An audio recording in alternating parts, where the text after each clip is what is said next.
My wife went with her ex for a closure, so I screened her cheating tape for her family. They say revenge is a dish best served cold. But in my case, it was a 5-course meal, served in a picture-perfect house that no longer belonged to me. There are no gunfights or car chases in this story. Here, the terror is real. This is betrayal captured in 4K resolution, and financial ruin hidden in the fine print. You are about to watch a woman who begged her lover to save her from her boring husband turn around and beg that same husband not to throw her parents out on the street just 3 days later. I didn't just divorce her. I liquidated her existence. And believe me, you will want to stay until the very end to see every single cent of that bill settled. There is a specific sound that crystal makes when it touches a mahogany table, a sound of heavy, expensive permanence that I have grown to appreciate over the last 5 years. It is the sound of stability. It is the sound of bills paid on time, of investments maturing, and of a life that has been curated with the precision of a surgical instrument. I sat at the head of my dining table watching the candlelight flicker against the rim of my wine glass and listened to the hum of conversation that I had essentially purchased. To my right sat my wife Sarah. She was wearing the silk dress I bought her for our anniversary last month, a deep midnight blue that made her pale skin look almost luminescent. She was smiling, but the smile did not reach her eyes. It stopped at her mouth, tight and practiced like a ribbon tied too hastily on a gift box. Her hand rested on the tablecloth, fingers drumming a silent, frantic rhythm that only I seemed to notice. Across from us sat her parents, Bob and Martha. Bob looked better than he had in a decade. The color had returned to his cheeks and his breathing was no longer labored, a direct result of the triple bypass surgery performed by the best cardiologist in Boston. A cardiologist whose invoice sat in my paid file in the study upstairs. Martha was laughing at something Sarah had said, her laughter a little too loud, a little too eager to fill the silence that naturally settled in this high-ceilinged room. And then there was Jenna, Sarah's younger sister, sitting to my left.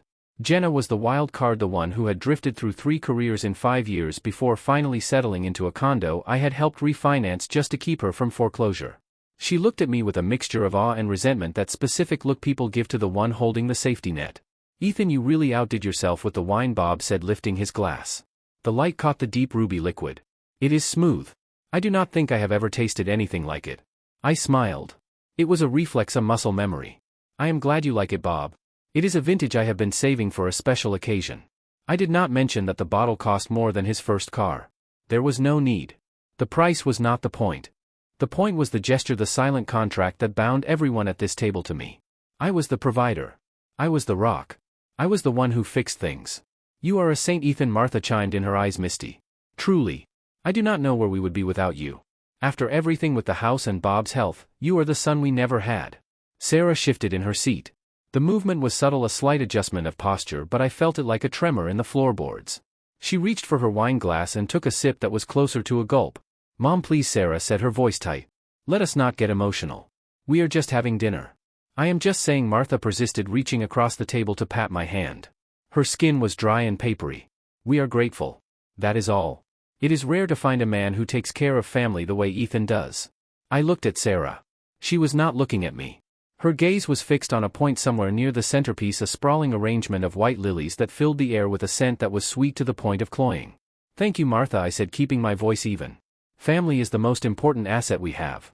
It was a line I used often. It sounded warm. It sounded human. But in my head the word asset carried a different weight. Assets were things you maintained, things you protected, but also things that could depreciate if you did not watch them closely. And looking at my wife, looking at the way her eyes darted to the napkin in her lap where her phone lay face down, I had the sudden distinct feeling that my most valuable asset was losing value. The dinner progressed with the usual rhythm. Bob told a story about his golf game, a story I had heard 3 times before but listened to with polite attention. Jenna complained about her boss, a tyrant who demanded she actually arrive on time. I nodded at the right moments, offered advice that I knew she would ignore, and refilled glasses. I was working. Even here in my own home I was managing the crisis of their mundane lives, smoothing over the rough edges, ensuring the machinery of the Caldwell family kept running. It was what I did. I was a crisis analyst. I looked for cracks in corporate structures, for hidden debts, for liabilities that were not on the balance sheet. I was good at it. I could spot a lie in a ledger from a mile away. And I was starting to spot a lie right here at my dinner table.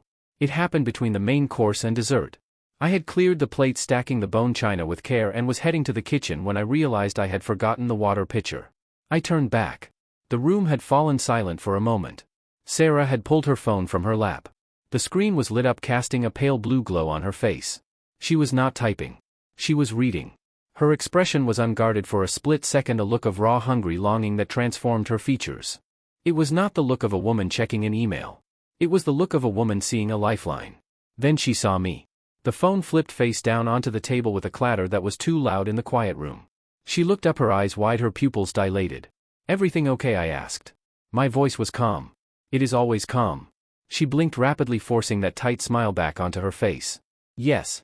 Fine. Just work. Jessica from the studio. She wants to know if I can cover a shift next week." Jessica. Her yoga instructor friend. I knew Jessica. Jessica was a chaotic whirlwind of energy who used an Android phone because she claimed Apple was tracking her aura. I glanced at the phone on the table. It was dark now, but I had seen the flash. I had seen the interface. It was an iMessage bubble. Blue. Not green. And I had seen the contact name. It did not say Jessica. It said Jessica Yoga with a wave emoji next to it. The discrepancy was small. Tiny. A rounding error. But in my line of work, rounding errors were where the fraud was buried. Jessica with an Android would not send a blue message. And Sarah, who was usually meticulous about her privacy settings, had her notifications set to preview. I did not say anything. I simply nodded, walked to the table and picked up the water pitcher. "Tell her to wait until Monday," I said, pouring water into Martha's glass. "It is the weekend. You are off the clock." Sarah let out a breath, a shallow exhale that sounded like relief. "You are right. I will." She did not touch the phone again, but her hand stayed close to it, hovering like a moth near a flame. We moved to the living room for coffee. The atmosphere had shifted slightly. The air felt thinner, charged with static. Sarah was pacing near the window, looking out at the rain that had started to lash against the glass. The Boston autumn was turning grim, the leaves rotting on the pavement, the sky a bruised purple. "I have been thinking," Sarah said, suddenly turning to face us. Her voice was too high, too bright. We all looked at her. She clasped her hands in front of her, a gesture of defense. "I have been feeling really burned out lately. Just everything. The house, the volunteer work, just life." I took a sip of my coffee, black, no sugar. "Go on," I said. The girls and I, Sarah, continued gaining momentum. Jessica and Emily. We were talking about maybe taking a little trip. Just a girls' getaway. A reset. Bob nodded approvingly. "That sounds like a wonderful idea, sweetheart. You do work hard." "Where were you thinking of going?" I asked. "Charleston," Sarah said quickly. Too quickly. "It is warm there. The ocean. Just walking around, eating good food. No stress. Just us girls." "When next weekend?" "I know it is short notice, but Jessica found these amazing cheap tickets and the hotel has a special, and I just feel like if I do not go now I will just explode." She laughed, a brittle sound. I looked at her. I really looked at her. I saw the tension in her neck, the way she was shifting her weight from foot to foot. I saw a woman who was desperate to escape. The question was, what exactly was she escaping from? Was it the boredom of her comfortable life? Was it the suffocation of being the perfect wife to the perfect provider? Or was she running toward something? I set my coffee cup down on the coaster. I did not frown. I did not interrogate. I did the thing that made me the perfect husband. "I think you should go," I said. Sarah froze. "Really?" "Of course. You deserve a break. You have been running around taking care of your parents, helping Jenna. Take the weekend. Go to Charleston. Soak up some sun." The relief that washed over her face was almost insulting. She had expected a fight. She had prepared arguments, defenses. My acquiescence disarmed her. "Oh, Ethan, thank you." She rushed over and hugged me. Her body felt stiff against mine. "You are the best." "Seriously." I patted her back. "Do not worry about the cost," I said. "I will transfer some money to your account. Treat the girls to a nice dinner on me." "You are too generous, Ethan," Martha said from the sofa, shaking her head in wonder. "Just too generous." I smiled at my mother-in-law. "I just want Sarah to be happy." And I meant it. I wanted to know what made Sarah happy. Because standing there holding my wife while she mentally packed a bag for a place I was not invited to, I realized that I had no idea who she was anymore. Later that night, after the in-laws had left and Sarah had gone up to shower, I went into my study. The study was my sanctuary. Soundproofed walls, heavy oak furniture, 3 monitors on the desk glowing with the heartbeat of the market. This was where I made sense of the world. Here chaos was just data waiting to be organized. I sat down in my leather chair and woke up the screens. I did not have spyware on Sarah's phone. I did not have a tracker in her car. Those were clumsy tools for jealous amateurs. I had something better. I had the family finances. We had a joint account for household expenses, but Sarah had her own checking account for personal spending. She thought it was private. She forgot that I was the one who set up the banking profile, that I was the administrator for the entire family trust. I did not need to hack anything. I just needed to log in. I pulled up the credit card statements. I scrolled past the usual. Whole Foods. Pilates studio. The coffee shop down the street. And then I found it. The airline charge. It was dated 2 days ago. Delta Airlines. 2 tickets. I clicked on the transaction details. The airline confirmation code was visible. I opened a new tab, went to the Delta website and entered the code along with her last name. The itinerary popped up. Boston to Charleston. Friday morning returning Sunday night. Passenger 1, Sarah Caldwell. Passenger 2, Julian Rivers. I stared at the name. Julian Rivers. It sounded like a stage name, a fake identity for a bad romance novel character. I did not know a Julian Rivers. He was not a cousin. He was not a husband of one of the girls. I opened another tab. Facebook. Instagram. LinkedIn. I typed in the name. The search results were sparse but telling. Julian Rivers. Musician. Bartender. Based in Boston but from the South. I found an Instagram profile that was public. The most recent photo was from a week ago. A grainy black and white shot of a guitar leaning against a brick wall. The caption, counting down the days. The wave emoji. The same one I had seen on Sarah's phone. I felt a cold sensation in my chest, a physical drop in temperature. It was not heartbreak. Heartbreak is hot and messy. This was clarity. It was the feeling of finding the line in the spreadsheet that explained why the company was bleeding cash. She was not going with Jessica. She was not going with Emily. She was going with Julian. I went back to the bank statement. I looked for the hotel. There it was. The Charleston Place. A luxury hotel. 5 stars. I called the hotel. I used my voice that opened doors, the voice of a man who was accustomed to getting what he wanted. Good evening, I said. I am calling to confirm a reservation for Caldwell checking in this Friday. I want to make sure the room preferences are correct. My wife is very particular. One moment, sir, the receptionist said. Ah, yes. Sarah Caldwell. We have you down for the King Suite with the romance package. Champagne on arrival and a late checkout on Sunday. The romance package. Excellent, I said. And could you confirm the second guest name just for security? Mr. Julian Rivers, the receptionist said cheerfully. Thank you, I said. That is all. I hung up. I sat in the silence of my study. The screens hummed. The rain beat against the window. My wife was leaving me. Not legally, not yet. But she was leaving the reality we had built, the life I had subsidized, and she was running to a bartender named Julian who played the guitar and used wave emojis. I leaned back in my chair. I closed my eyes. I could go upstairs right now. I could confront her. I could throw the name Julian Rivers in her face and watch her crumble. I could kick her out. I could cut off her parents' funding by morning. I could watch her world burn before sunrise. But that was emotional. That was messy. That was what a wounded husband did. I was not just a husband. I was an analyst. And you do not close a failing division by screaming at the building. You liquidate it. You gather the assets, you minimize the losses, and you execute a strategy. If I confronted her now, she would lie. She would cry. She would say it was a mistake, that it never happened, that she was confused. Her parents would beg for mercy. I would be the villain, the controlling husband who threw his wife out on the street. No. I needed proof. I needed more than a name on a flight manifest. I needed the undeniable visceral truth. I needed to see it. I needed them to see it. I opened a new window on my browser. Delta Airlines. I booked a ticket for the same flight to Charleston. Economy class. Seat 34B. Far enough back that she would never see me bored if I timed it right. Then I went to the hotel website. I booked a room at the Charleston Place. Not a suite. A standard room. On a different floor. I printed the itinerary. I folded the paper neatly and placed it in my safe. Then I opened my banking app again.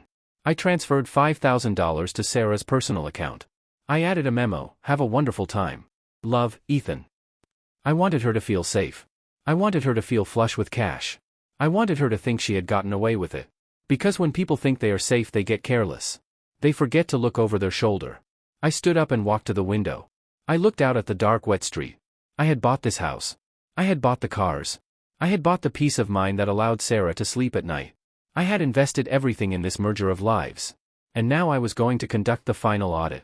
I turned off the lights in the study. When I went upstairs, the bedroom was dark. Sarah was asleep, or pretending to be. Her breathing was steady, but there was a tension in her shoulders even in sleep. I undressed in the dark and slid into bed beside her. The sheets were cool. I lay on my back staring at the ceiling. She shifted, turning away from me, pulling the duvet tighter around herself. "Good night, Ethan," she mumbled into her pillow. "Good night, Sarah," I said. I listened to the rain. I thought about Charleston. I thought about Julian Rivers. I thought about the price of closure.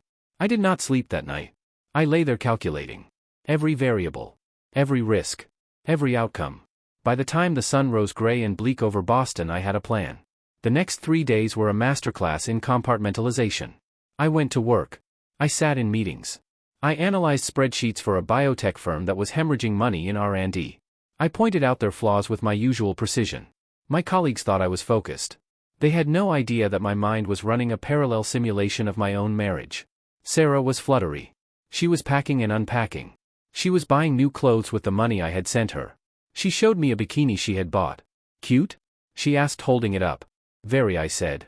A little revealing for a girl's trip, isn't it? She laughed nervously. Oh, you know. We might go to the spa pool. Just want to feel good. I smiled. You look beautiful in it. I watched her put it in the suitcase. I watched her pack the silk robe I had never seen her wear. I watched her pack a bottle of perfume that she saved for special occasions. She was building her fantasy piece by piece. She was constructing a stage where she could play the role of the carefree, adored woman. And I was funding the production. Friday morning arrived with a torrential downpour. The sky was black, the wind howling. The taxi is here, Sarah called out from the hallway. I walked down the stairs. She was standing by the door wearing a trench coat and a scarf, holding a designer weekend bag. She looked radiant despite the weather. Anticipation does that to people. I picked up her suitcase. It was heavy. I will walk you out, I said. No. She said it too sharply. Then softer. No, you will get soaked. Just stay here. I will just run. I put the suitcase down. Okay. She came over to me. She put her hands on my chest. She looked up at me, and for a second I saw a flicker of guilt. Just a flicker. Like a candle in a draft. Thank you, Ethan, she said. For everything. I really need this. I know, I said. I kissed her forehead. It was cold. Have fun. Be safe. Say hi to Jessica for me. I will. She turned and ran out the door into the rain. I watched her struggle with the suitcase for a moment before the taxi driver got out to help her. She dove into the back seat. The car pulled away. I stood in the doorway watching the red taillights fade into the gray curtain of rain. I closed the door. The silence in the house was absolute. It was the silence of a tomb or a museum. I did not go to the kitchen to make coffee. I did not go to the living room to watch TV. I went upstairs to the bedroom. I pulled my own suitcase from the back of the closet. It was a black duffel bag, nondescript, functional. I packed efficiently.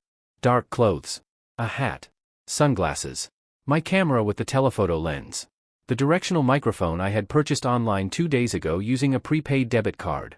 I changed out of my suit into jeans and a black sweater. I looked in the mirror. The man staring back at me looked tired, but his eyes were hard. There was no softness left in them. The husband was gone. The analyst was in charge. I checked my watch. My flight was in 3 hours. I walked through the house one last time. I checked the locks. I checked the alarm system. I walked into the kitchen. On the counter there was a note Sarah had left. Leftover lasagna in the fridge. Love you. I picked up the note. I read it twice. Love you. I crumpled the paper into a tight ball and dropped it into the trash can. I walked out the front door and locked it behind me.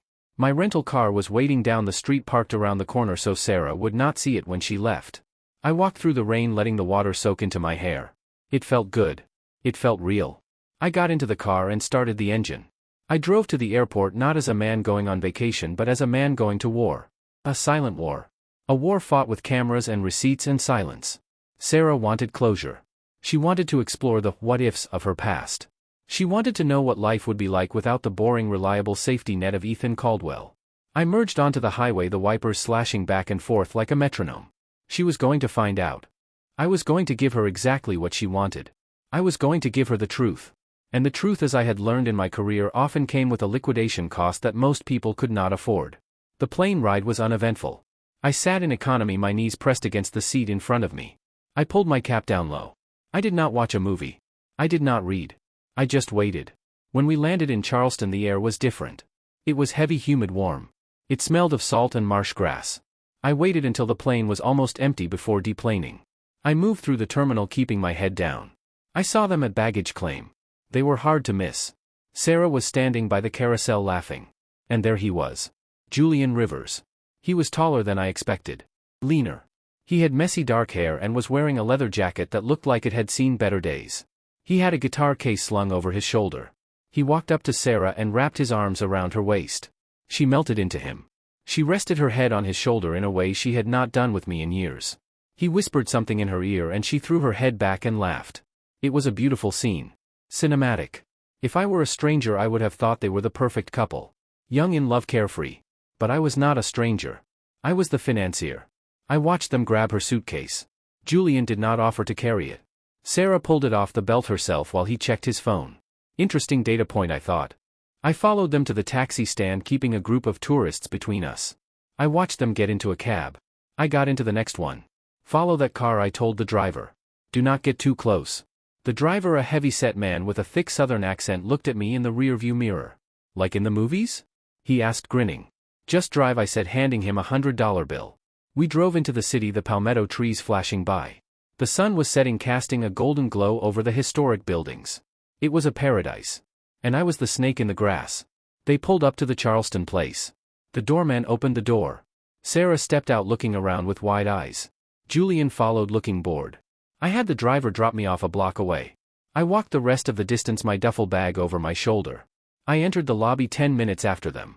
It was opulent, marble floors, crystal chandeliers, the scent of jasmine. I checked in. Room 405. Standard king. Do you have a view? I asked the clerk. Courtyard view, sir. Perfect. I knew from my research that the romance suites overlooked the courtyard from the 5th floor. I went to my room. I did not unpack. I went straight to the window. I opened the curtains. Across the courtyard, one floor up, the lights were on in a suite. The curtains were open. I took out my camera. I attached the lens. I brought the viewfinder to my eye. The zoom motor whirred softly. The room jumped into focus. I saw the champagne bucket on the table. I saw Sarah's coat thrown over a chair. And then I saw them. They were standing in the middle of the room. Julian was holding a glass of champagne. Sarah was hugging him. She looked relieved, as if a weight had been lifted from her shoulders. I snapped a photo. The shutter clicked. A dry mechanical sound. First piece of evidence acquired. I lowered the camera. I sat down in the armchair by the window. I watched. I was not angry anymore. The anger had evaporated, leaving only a cold, hard resolve. I was going to document every second of this. Every lie. Every betrayal. And when I had enough, I was going to present my findings. Sarah thought she was on a vacation. She did not realize she was in an audit. And the audit had just begun. Chapter 2. The Shadow in Paradise. Charleston woke up under a blanket of humidity that felt like a wet wool coat. From my position by the window on the 4th floor, I watched the city stretch and yawn in the early morning light. The architecture was aggressively charming, pastel-colored houses with wrought iron balconies, palm trees swaying lazily in the breeze, and the distant shimmer of the harbor. It was a place designed for leisure, for slow walks and easy smiles. It was a place that demanded you relax. I was not relaxed. I was calibrated. I had slept 4 hours. It was enough. My internal clock was set to the rhythm of a crisis, and adrenaline was a far more potent fuel than caffeine. I showered in lukewarm water, dressed in nondescript beige chinos and a pale blue linen shirt, the kind of outfit that rendered a man invisible in a tourist town. I put on a pair of sunglasses and a baseball cap from a local minor league team I had bought at the airport gift shop. I looked like every other husband dragging his feet through a vacation he did not want. I checked my equipment. The camera with the telephoto lens was in my shoulder bag, wrapped in a towel. The directional microphone, a sleek black one that could pick up a whisper from 50 yards, was disassembled and hidden in the side pocket. My phone was fully charged. I was ready. I went down to the lobby at 7:30. I found a seat in a quiet corner behind a large potted fern that offered a clear view of the elevators. I opened a newspaper I had no intention of reading and waited. Patience is a lost art. In my line of work, patience is the difference between saving a company and burying it. You have to wait for the data to mature. You have to wait for the mistake. And people always make mistakes. At 8:45 the elevator doors slid open with a soft chime. They walked out. Sarah looked different than she had in Boston. The tension that usually lived in her shoulders, the tight lines around her mouth, everything had softened. She was wearing a white sundress that flowed around her legs and sandals. Her hair was loose, tangled in a way that suggested she had not spent an hour in front of the mirror, but rather 5 minutes running her fingers through it. She looked younger. She looked lighter. Julian was beside her. He was wearing cut-off denim shorts and a t-shirt that was faded to gray. He looked disheveled in a way that some women found artistic, but I found simply lazy. He was rubbing his eyes, yawning openly. He did not look like a man who was grateful to be in a 5-star hotel. He looked like a man who expected it. I watched them approach the concierge desk.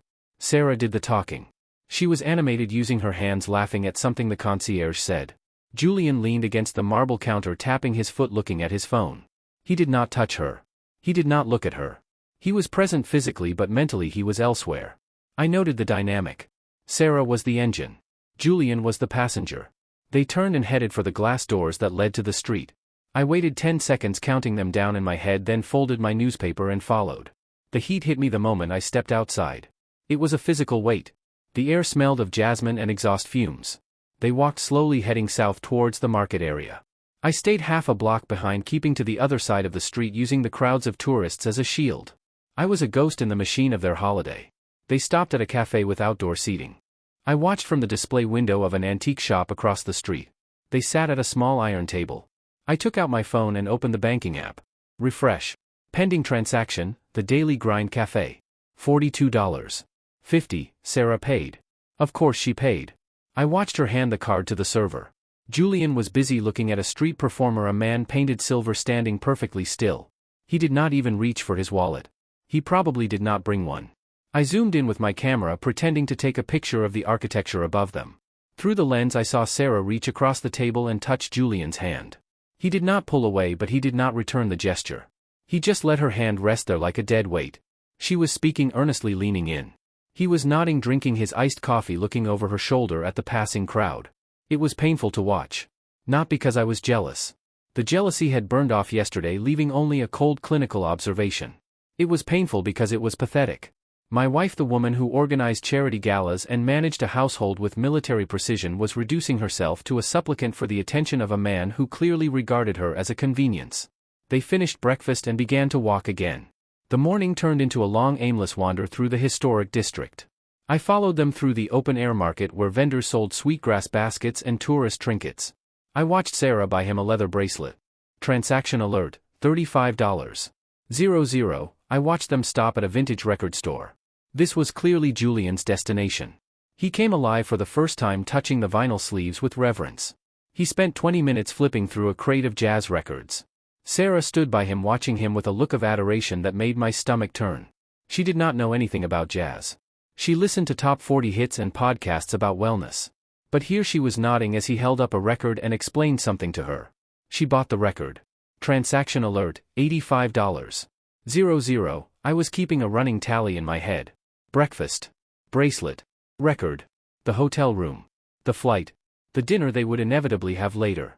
It was not about the money. I had plenty of money. It was about the principle of investment.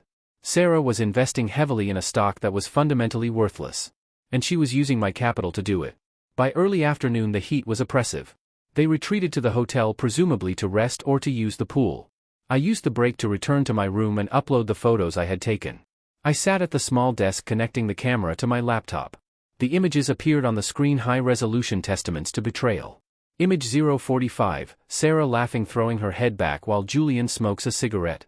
Image 052, Sarah paying the vendor while Julian puts the bracelet on his wrist. Image 068, Sarah looking at Julian with that soft, unguarded expression while he looks at his reflection in a shop window. I organized them into a folder named Project Closure. I ordered a club sandwich from room service and ate it mechanically. I needed calories. I needed focus. The evening was going to be crucial. At 5 o'clock they emerged again. They had changed. Sarah was wearing a long flowing dress the color of sea foam. Julian had put on a collared shirt, though it was untucked and wrinkled. They headed towards the waterfront park. The sun was beginning to dip, casting long golden shadows across the cobblestones. The light was beautiful, the kind of light photographers waited all day for. It turned everything to gold. It was ironic, I thought, that such an ugly reality was unfolding in such a beautiful setting. The park was crowded but not packed.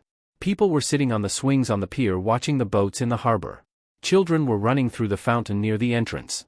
Sarah and Julian walked past the fountain towards a quieter section of the park near the water.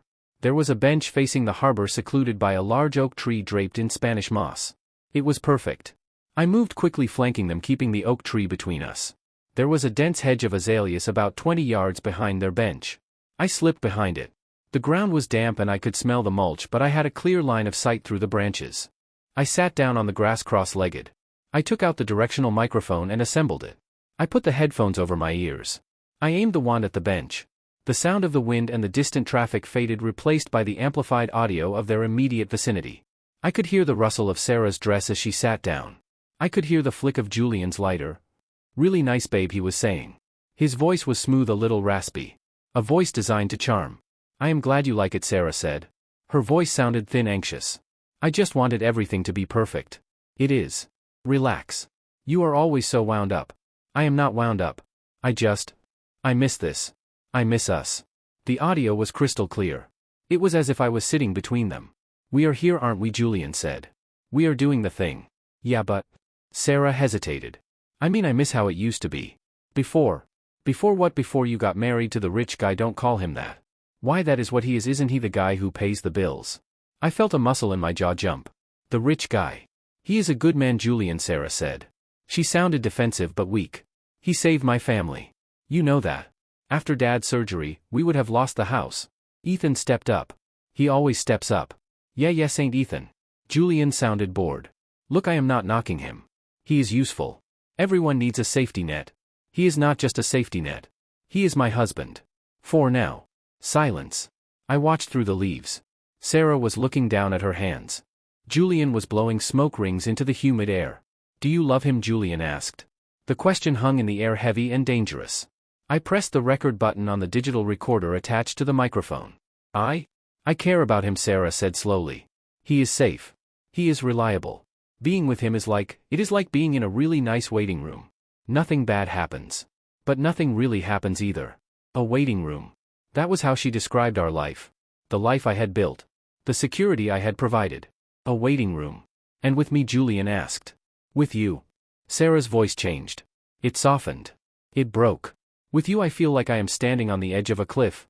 It is terrifying. But at least I know I am awake. I feel alive, Julian. When I am with him I am just functioning. I am playing a role. The grateful wife. The perfect hostess. I am suffocating." She turned to him. I could see her profile. She was crying.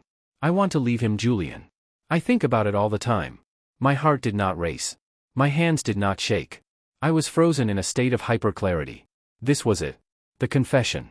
The undeniable proof that our marriage was not just troubled, it was a corpse she was dragging around out of obligation. "So leave him," Julian said, shrugging. "It is not that simple. My parents, Jenna, they all rely on him. If I leave he might cut them off. And I do not know if we can make it. You and me. Financially." Julian laughed. It was a dry, cruel sound. "Babe, do not worry about that. You figure out the money part and we will be fine. Just do not do anything rash. Let him keep paying for the parents. No need to blow up the gravy train until you have a landing strategy." He calls me a gravy train. And she does not defend me. "You are right," Sarah said, sniffing. "I know. It is just hard. Sometimes I look at him across the table and I just want to scream. He is so calm. So perfect. He never gets mad. He never loses control. He is like a machine. A bank machine without a soul. A bank machine without a soul." I lowered the microphone for a second. The words hit their target. They did not wound my heart, they wounded my pride. They insulted my intelligence. I was not a machine. I was a man who had sacrificed his own desires to ensure her family did not end up on the street. And this was my repayment. Being mocked by a failed musician and a woman who had never paid a significant bill in her life. I raised the microphone again. "Come here," Julian said. "Forget about him. We are in Charleston. Let us enjoy the view." I saw them lean in. I saw the kiss. It was not desperate. It was familiar. It was the kiss of two people who had done this many times before. I kept recording. I recorded the silence that followed. I recorded the sound of a boat horn in the distance. Then I stopped recording. I saved the file. Waterfront_confession. Wave. I sat there for a moment in the gathering dusk. The mosquitoes were starting to come out. I brushed one off my arm. I had enough. I had the photos. I had the audio. I had the financial trail. I could go back to the hotel, pack my bag and fly home. I could have divorce papers waiting for her when she returned. But that was not enough. Not anymore. She had called me a machine. She had called me boring. She had reduced me to a utility of function. I wanted to show her that the machine could bite. I wanted to show her that the waiting room had a trap door. I took out my phone. I watched them on the bench. They were sitting close, looking at the water. Sarah's head was on his shoulder. I dialed her number. I saw her stiffen. She pulled away from Julian. She looked at her phone. She showed the screen to Julian. He rolled his eyes and made a yapping motion with his hand. She took a deep breath. She put on her wife face even though no one could see it. She answered. Hey sweetie. Her voice was bright fake cheerful. Hi Sarah, I said. My voice was warm. Gentle. I am just calling to say goodnight. I missed you. I miss you too. I watched her through the leaves. She was picking at a loose thread on her dress. How is the trip, I asked. Are you having fun with the girls? Oh my god, yes. She laughed. We are having a blast. We just finished a marathon yoga session on the beach. My legs are jelly. Jessica is trying to convince us to go to this vegan place for dinner, but Emily wants tacos. It is a whole debate. The lie rolled off her tongue so easily. It was effortless. She had practiced this. Or maybe she was just naturally gifted at deception. That sounds vibrant, I said. I am glad you are relaxing. Yeah, it is just what I needed. Just clearing my head. I watched Julian light another cigarette. He was looking at a passing jogger checking her out while Sarah talked to her husband. You know, I was thinking, I said. I have been working so much lately. I feel like I have been distant. Like a machine. Sarah froze. I saw her hand grip the phone tighter. What do you mean, she asked cautiously. Just that I want to be better. For us. I want to show you how much I appreciate you. Oh Ethan, you are great. You do not need to change. No I do. In fact, I have decided to throw a little dinner party when you get back. Sunday night. Sunday, Sarah asked. But I will be tired. It will be low-key. Just your parents and Jenna. I want to celebrate you. I have a surprise. A surprise, yes. Something big. Something that will solve all our problems. I have been working on some investments and, well, let us just say that the gravy train, as they say, has come in. I used the phrase deliberately. I wanted to see if she flinched. She did not catch it. She was too relieved that I was not accusing her. Wow Ethan, that sounds amazing. You are the best. I try, I said. I really try. Go have dinner with the girls. Do not worry about the bill. Put it on the card. Okay. Love you. Love you too, Sarah. I hung up. I watched her lower the phone. She let out a long exhale. She turned to Julian and said something. He laughed and kissed her cheek. They stood up. They brushed the grass off their clothes. They walked away hand in hand heading towards the expensive seafood restaurant on the pier. I waited until they were out of sight. I stood up. My legs were stiff from crouching. I disassembled the microphone and put it back in the bag. The sun had set. The park was lit by the soft glow of street lamps. It was romantic. It was peaceful. I felt a surge of power. It was a cold, dark energy. Sarah thought she was playing a game. She thought she was getting away with murder. She thought she was the protagonist of a romantic drama where she finds herself in the arms of a rogue. She did not realize she was the antagonist in a thriller. And the plot twist was coming. I walked back to the hotel. I did not take a taxi. I walked the 2 miles enjoying the humid air. I thought about the dinner. I thought about the guest list. Bob and Martha. Jenna. The beneficiaries of my largesse. I would need to prepare the presentation. It had to be perfect. The timing, the editing, the audio levels. It had to be undeniable. I stopped at a liquor store on the way back. I bought a bottle of bourbon. Not the expensive stuff I usually drank. A cheaper, rougher brand. The kind Julian would probably drink. I went back to my room. I stood by the window again. The lights were on in their room across the courtyard. The curtains were drawn now. I poured a glass of bourbon. I took a sip. It burned going down. I imagined what was happening behind those curtains. I did not need to see it. The specifics of their physical intimacy were irrelevant. It was the emotional betrayal that mattered. The fact that she was giving him the best parts of herself, the passion, the laughter, the vulnerability, while leaving me with the shell. She called me a waiting room. Well, the waiting was over. I sat down at my laptop. I opened the video editing software. I imported the photos. I imported the audio file. I started to build the timeline. Frame 1, the receipt for the flight. Frame 2, the photo of them at the airport. Frame 3, the audio of her saying, "He is just a wallet." Frame 4, the video of the kiss. It was not a slideshow. It was an indictment. I worked for hours. I adjusted the pacing. I synced the audio of her lies on the phone with the video of her actions in the park. The contrast was brutal. It was devastating. When I finished, it was 3 in the morning. I watched the final cut. It was 10 minutes long. 10 minutes that would dismantle a decade of history. I saved the file as _truth. MP4 inch. I closed the laptop. I looked out the window. The lights in their room were out. They were sleeping. Sleeping the sleep of the guilty who believe they are innocent. Sleep well, Sarah, I whispered to the glass. Because when you wake up, the nightmare begins. I finished the bourbon. I turned off the lamp. I lay in the dark listening to the hum of the air conditioner. I missed my wife. The wife I thought I had. The wife who looked at me with respect. The wife who was my partner. But that woman never existed. She was a projection. A reflection of my own need for order and stability. The real Sarah was in the room across the courtyard lying next to a man who would leave her the moment the credit card was declined. I felt a singular tear roll down my cheek. It was cold. I wiped it away. The flight back to Boston was a study in contrast. While Sarah was presumably saying her tearful goodbyes to Julian in the humid warmth of Charleston, I was sitting in seat 12A watching the frost form on the windowpane as we descended into New England. The sky was a slate gray, the color of old iron, and the ground below was stripped bare of leaves. It was fitting. I was returning to a cold reality, but for the first time in years I did not feel the chill. I carried my own heat. It was a cold burning furnace of resolution fueled by terabytes of high-definition video and audio files that sat securely on the encrypted hard drive in my carry-on bag.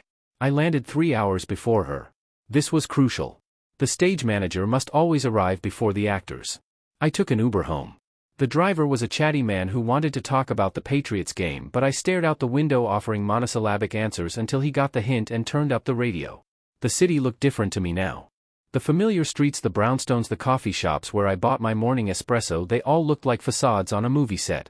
I saw the impermanence of it all. Everything I had built, everything I had worked for was about to be dismantled.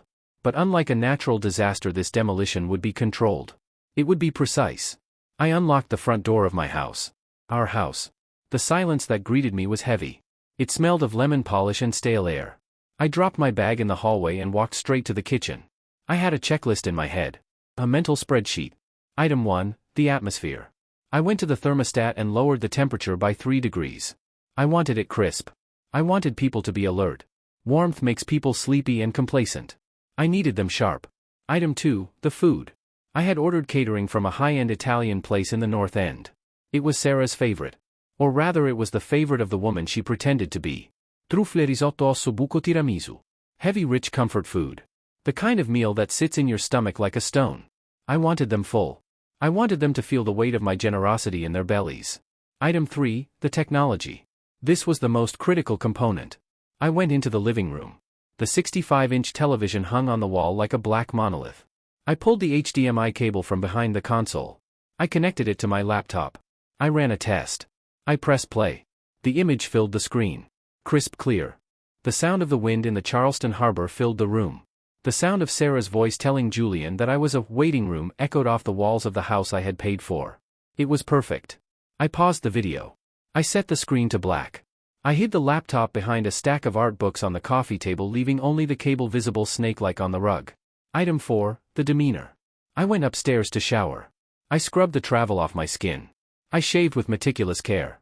I dressed in a dark navy sweater and gray slacks. Casual but expensive. The uniform of the successful, relaxed husband. I practiced my smile in the mirror. It did not reach my eyes, but it did not have to. They never looked at my eyes. They only looked at my wallet. Sarah arrived at 4:30. I heard the taxi pull up. I heard the thud of her suitcase on the porch steps. I waited in the kitchen opening a bottle of red wine. I wanted her to find me in my natural habitat, providing for her. The door opened. "Isn't him home?" Her voice was an octave higher than usual. The pitch of guilt. I walked out to the hallway, glass in hand. "Welcome back, stranger." She dropped her bags and ran to me. She threw her arms around my neck. She smelled of airplane recycled air and something else. A faint musky scent. Sandalwood? No. It was cheap cologne. The kind Julian wore. It clung to her hair like a ghost. I hugged her back. I did not squeeze. I just held her. "I missed you so much," she said into my shoulder. "I bet you did," I said. She pulled back, looking at me. She was tanned. Her skin glowed. There was a lightness in her eyes that had not been there a week ago. It was the glow of someone who had been adored, who had been the center of attention. "How was it?" I asked, handing her the glass of wine. "Oh my God, Ethan, it was amazing." She took a large gulp. "Just what the doctor ordered. We did so much yoga. And the food. We found this little vegan place." I listened. I nodded.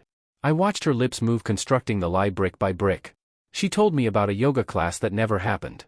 She told me about a conversation with Jessica that was actually a conversation with Julian. She was seamless. If I did not know better, I would have believed her. She was not just lying to me, she was lying to herself. She was rewriting history in real time to make herself the hero of her own narrative. And guess what? She reached into her purse. I got you something. She pulled out a small wrapped package. I took it. It was light. Open it. I tore the paper. Inside was a keychain. A brass anchor with Charleston stamped on it. I saw this and thought of you, she said, beaming. Because you are my anchor, Ethan. You keep me grounded. The irony was so sharp it almost drew blood. An anchor. The thing that holds a ship in place. The thing that prevents it from sailing. The thing that drags it down. Thank you, Sarah, I said, turning the cheap metal over in my hand. It is perfect. Truly. I put it in my pocket. I would add it to the evidence pile later. Go get changed, I said. Your parents will be here in an hour. She groaned playfully. Do we really have to do the family thing tonight? I'm kind of beat. I thought you would want to see them. I told them all about your trip. They are excited to hear the stories. Besides, I promised them a special dinner. She sighed. You are too good to them, Ethan. You really are. I watched her walk up the stairs, her hips swaying. You have no idea, I whispered to the empty hallway. The next hour was a blur of activity. The caterers delivered the food.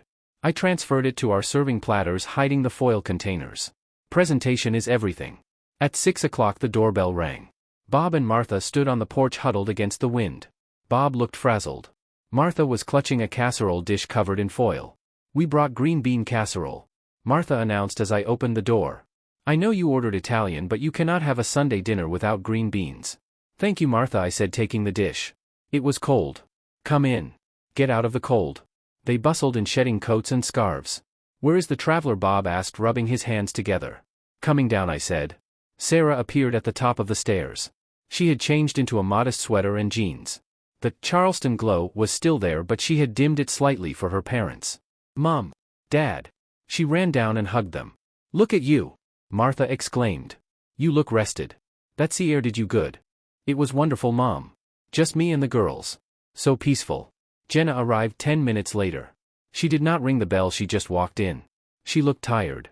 She worked as a graphic designer for a startup, a job she constantly complained about. Sorry I am late, she said, dropping her bag on the floor. The tea was a nightmare. Someone pulled the emergency brake at Park Street. Hi, Jenna, I said. Wine, please. A bucket. We moved to the dining room. I sat at the head of the table again. It was the same seat as the last dinner, but the dynamic had shifted. Last time I was the suspecting husband. Now I was the prosecutor, the judge, and the executioner. The conversation started with the usual banalities. The weather. The traffic. The Patriots. So Sarah, tell us about the trip, Jenna said, helping herself to the risotto. Did you guys go to that club I told you about? We tried, Sarah said, quickly cutting a piece of veal. But the line was crazy.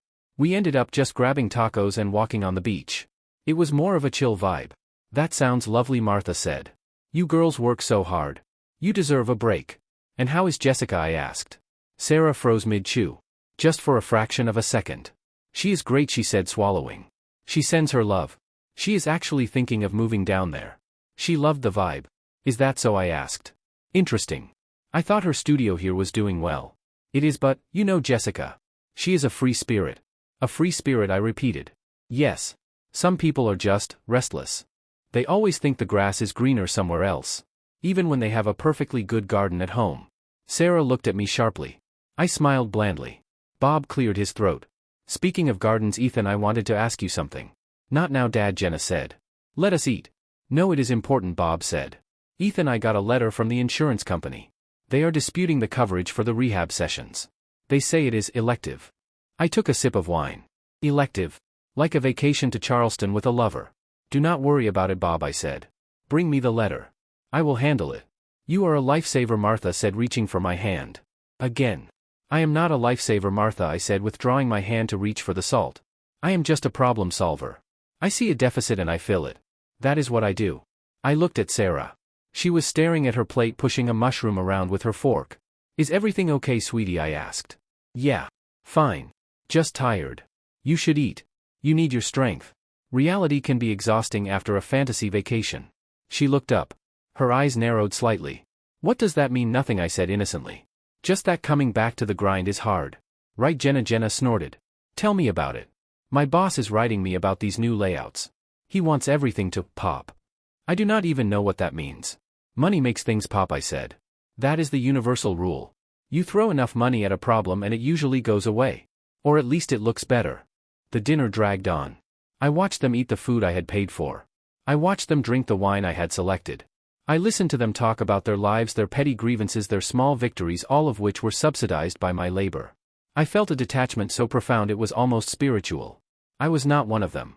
I was the host organism and they were the parasites. But tonight the host was administering the cure. Dessert, I asked, standing up. Oh, I could not eat another bite, Martha said, patting her stomach. Nonsense. There is tiramisu. And I have a surprise. A surprise, Sarah asked. Her voice was wary now. She sensed the shift in the air. The temperature in the room seemed to drop. Yes, I said. Let us move to the living room. Bring your wine. They shuffled into the living room, settling onto the plush sofas. Sarah sat on the love seat by herself. Bob and Martha took the main couch. Jenna sat on the floor leaning against her mother's legs. I walked to the coffee table. I picked up the remote. I told you I had a surprise for you, Sarah, I said, standing in front of the television. She forced a smile. You did. Did you buy the beach house? Bob sat up straighter. The beach house, we had talked about it abstractly. A vacation home on the Cape. Something for the whole family. I looked at Bob. His eyes were wide with greed.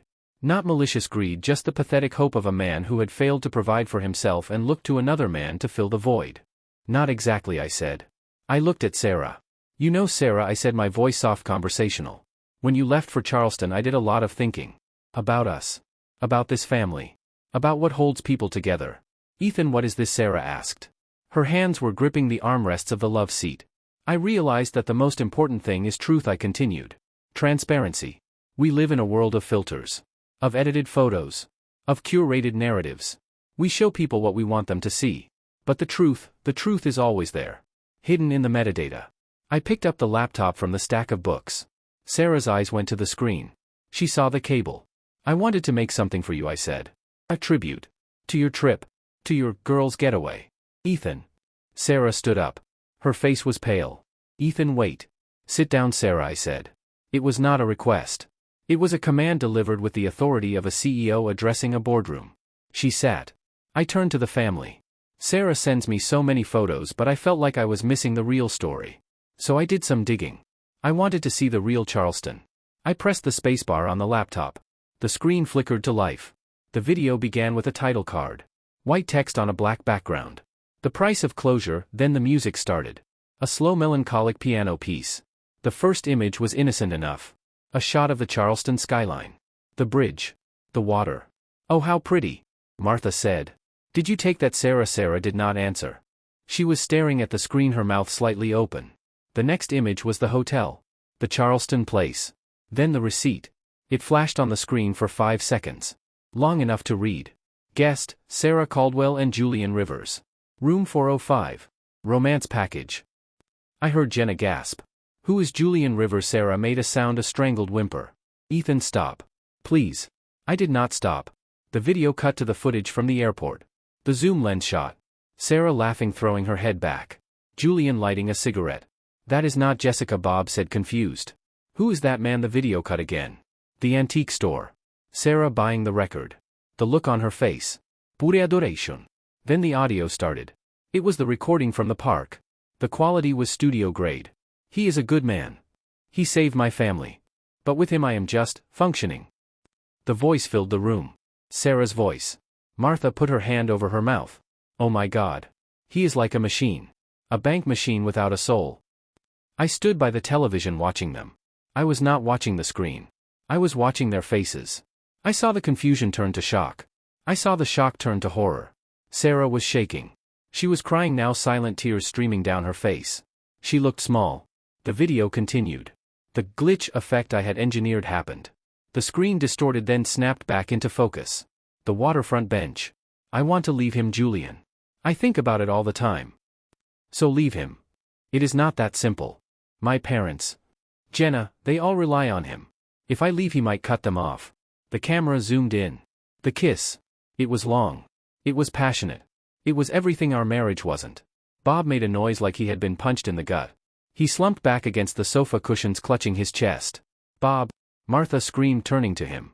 I did not move. I did not rush to help. I knew Bob. It was angina. It was stress. He would live. The video ended with a final graphic. A screenshot of a bank transfer. $5,000 from my account to Sarah's. Memo, have a wonderful time. And then the screen went black. The silence in the room was absolute. It was a physical thing, a vacuum that sucked the air out of our lungs. The only sound was the hum of the television and Bob's ragged breathing. Sarah was looking at the floor. She could not lift her head. The shame was a physical weight pressing her down. Jenna was staring at her sister with a look of pure disgust. "You idiot," she whispered. "You absolute idiot." I walked to the center of the room. I felt calm. Lighter than I had felt in years. I looked at them. My audience. "I hope you enjoyed the show," I said, my voice steady. "Ethan," Sarah whispered. She looked up. Her eyes were red, her makeup running. "Ethan, please. I can explain. It was a mistake." I was confused. "Confused?" I asked. "You seemed very clear on the tape, Sarah. You called me a bank machine. A waiting room." I was angry. "I did not mean it." "You meant every word I said. And you know what, you were right." I walked over to the side table and picked up a manila folder I had placed there earlier. "I am a machine," I said. "I am a machine that processes inputs and outputs. I input money, stability and care. You output lies, betrayal and contempt. The equation does not balance, Sarah. The ROI is negative." I threw the folder onto the coffee table. It landed with a heavy slap. "What is that?" Martha asked, her voice trembling. She was rubbing Bob's back but staring at the folder. "Those are divorce papers," I said. "And eviction notices." "Eviction?" Jenna asked, jumping up. "What are you talking about?" "The house you live in, Jenna," I said, turning to her. "I bought the note. I own the debt. And I am calling it in. You have 30 days. I turned to Bob. "And the medical bills, Bob?" "The insurance dispute, it is not a dispute. I stopped paying the premium on the supplemental policy I took out for you. The one that covers the elective rehab. It is cancelled. Effective yesterday." "Ethan, you cannot." Martha cried. "He needs that therapy. He needs a lot of things," I said coldly. "He needed a heart surgery, which I paid for. He needed a car, which I leased. But the bank is closed, Martha. The machine is out of order." I looked back at Sarah. She was not crying anymore. She was staring at me with a look of dawning horror. She finally realized the scope of what was happening. This was not a fight. This was an annihilation. "You planned this," she whispered. "You went there. You followed me." "I did," I said. "I wanted to see the woman I was investing in. And I realized I was investing in a fraud." I took the keychain from my pocket. The cheap brass anchor. I tossed it to her. She flinched as it hit her lap. "You said I was your anchor," I said. "You were right. But you forgot one thing about anchors, Sarah." I leaned in close so only she could hear me. "They are designed to drown you." I straightened up. "Get out," I said. "What?" Sarah blinked. "Get out of my house. All of you. Now." "But, where will we go?" Martha wailed. "It is late." Bob's heart. "I do not care," I said. "Go to a hotel. Go to a shelter. Go to Julian. I hear he has a great collection of jazz records. Maybe he can pay for your room." I walked to the front door and opened it wide. The cold night air rushed in, swirling through the warm house, chilling the sweat on their faces. "Out!" I roared. It was the first time I raised my voice. It cracked like a whip in the silent house. They scrambled. It was pathetic and satisfying to watch. Martha helping Bob up, who was groaning but moving fast enough. "Yinekaping hepe shooting takasasa." Sarah standing up, slowly clutching the folder to her chest like a shield. She stopped in front of me at the door. She looked into my eyes. She was looking for the man she had married, the man who forgave, the man who fixed things. He was not there. "Ethan," she started. I looked through her. I looked at the street lamp outside. "Goodbye, Sarah." She stepped out onto the porch. The wind caught her hair, whipping it across her face. She looked back one last time. I slammed the door. I locked the deadbolt. I threw the security latch. I leaned my forehead against the cool wood of the door. I listened to the sound of them shuffling down the stairs, the sound of a car door slamming, the sound of an engine starting. Then silence. I turned back to the empty house. The food was still on the table, cold and untouched. The wine was breathing in the decanter. The television screen was black. I walked into the living room.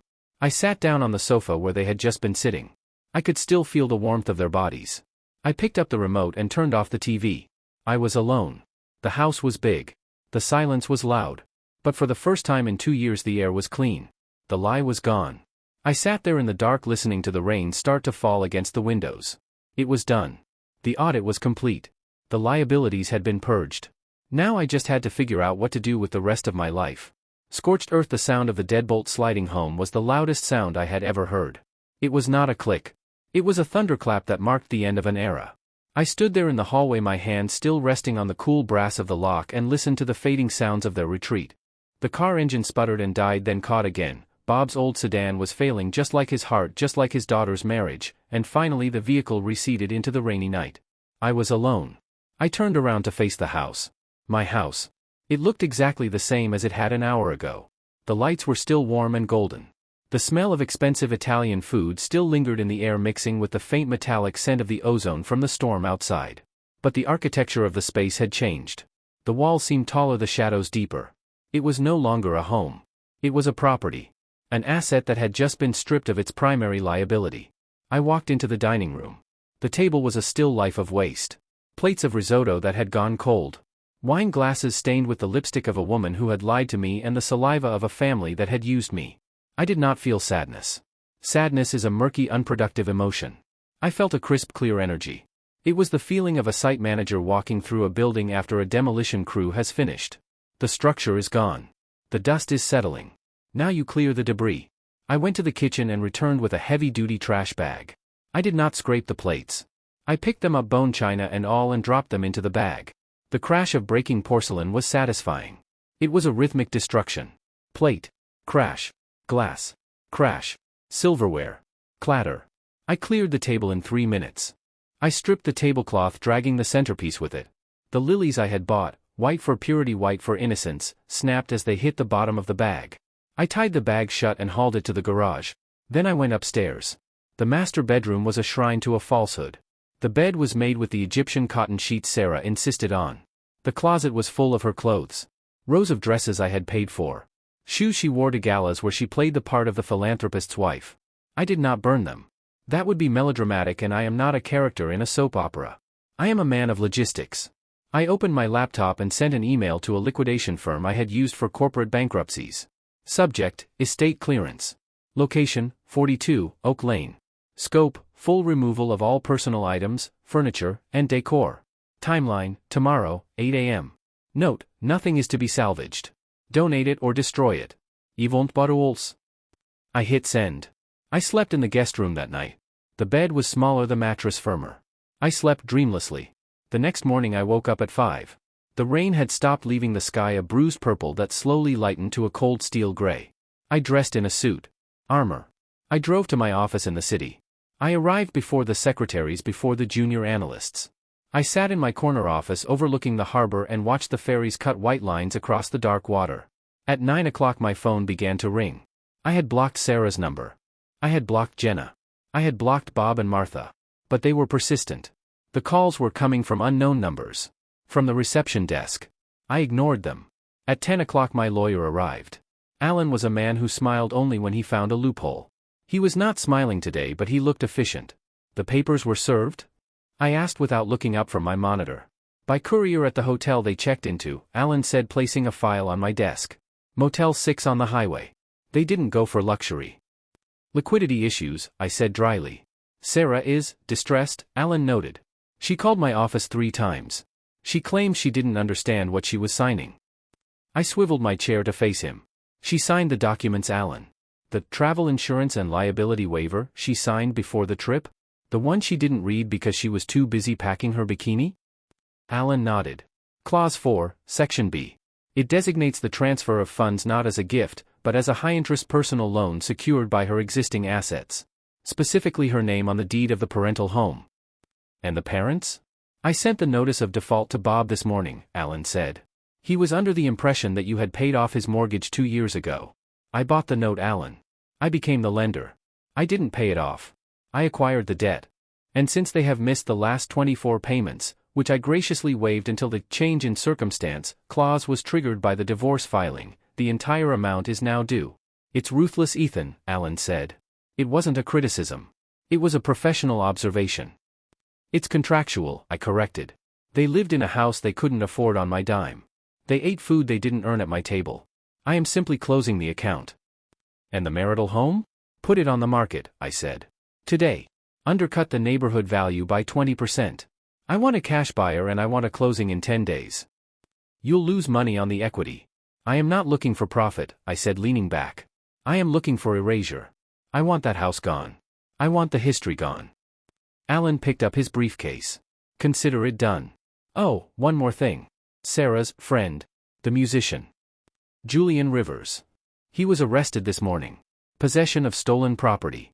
Apparently, the vintage guitar he has been playing gig with was reported stolen from a studio in Nashville 3 years ago. An anonymous tip was called in. I took a sip of my coffee.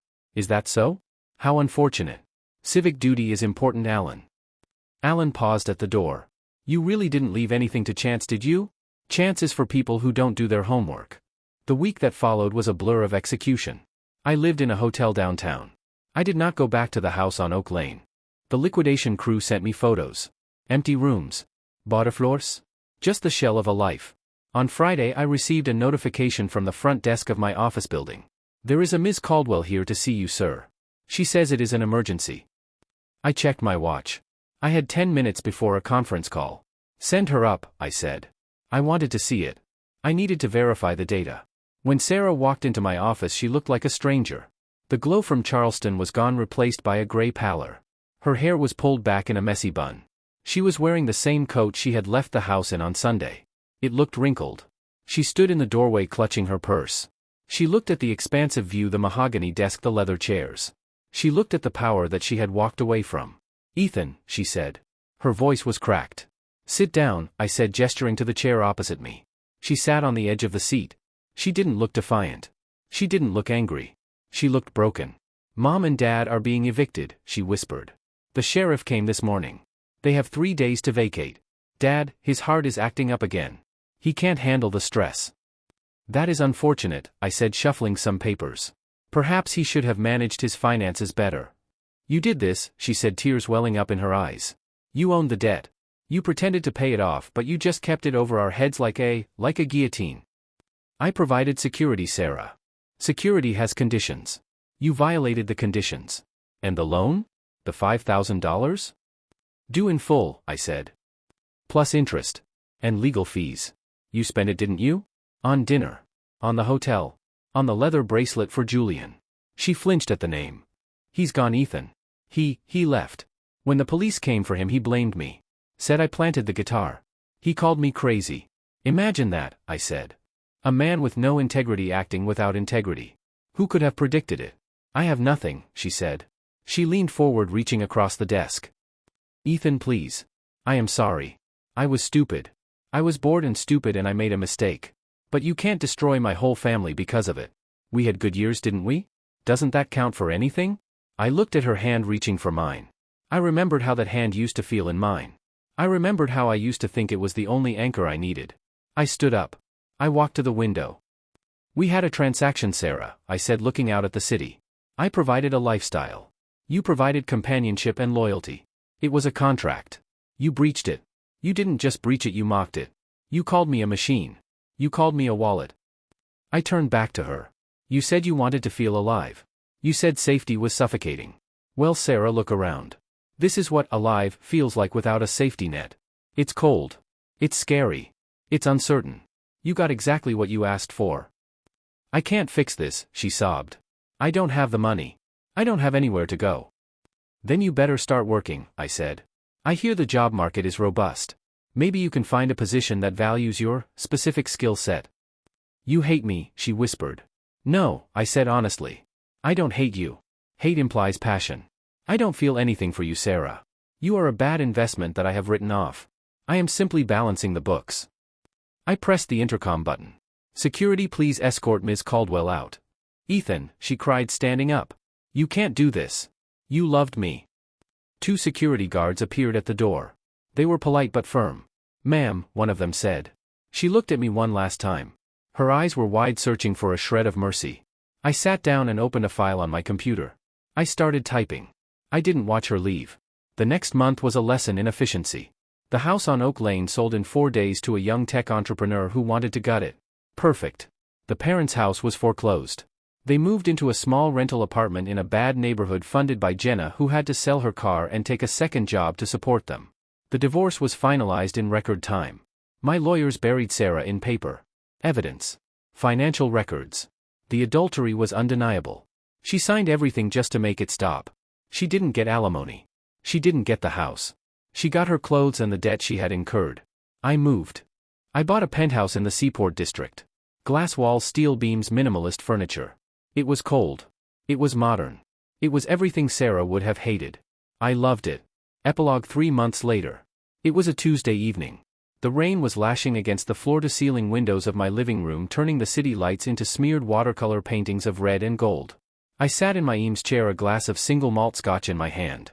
The room was silent save for the hum of the refrigerator and the soft patter of the rain. My phone buzzed on the side table. I picked it up. It was a notification from LinkedIn. A suggestion for a connection. People you may know, Sarah Caldwell. Associate Sales Representative at The Gap. I stared at the screen. The profile photo was new. She looked tired. Her smile was tight-forced. She was wearing a cheap polyester blouse. Associate Sales Representative. Retail. She was standing on her feet all day folding clothes for people who had more money than her. I thought about the last time I saw her. The desperation. I thought about the family. Bob and his bad heart sitting in a cramped apartment. Martha missing her garden club. Jenna bitter and overworked. I had destroyed them. Thoroughly. Completely. I took a sip of the scotch. It was smooth, warm, oaky. Some people would call me a monster. They would say I overreacted. That I should have just left her. That the revenge was disproportionate. But they didn't understand the economics of the heart. When you give everything, when you pour your resources, your time, your loyalty into a person, you expect a return. You expect respect. When that investment is not just squandered but mocked, when the person you are building a life for laughs at the foundation you are laying, you don't just walk away. You burn the building down so no one else can live there. I swiped left on the notification. Delete. I put the phone down. I stood up and walked to the window. I looked down at the city. Thousands of lights. Thousands of lives. I was alone. There was no warmth in this apartment. There was no laughter. There was no one to ask me how my day was. But there were no lies. There was no one pretending to love me while texting someone else. There was no one spending my money while calling me a soulless machine. I pressed my hand against the cold glass. I had paid the price of closure. It was high. It cost me my marriage, my home, my belief in innocence. But looking at the reflection of the man in the window, a man who was standing tall, a man who was solvent, a man who was free, I knew one thing for certain. It was worth every penny. I finished my drink and turned away from the window. I had an early meeting tomorrow. A new client.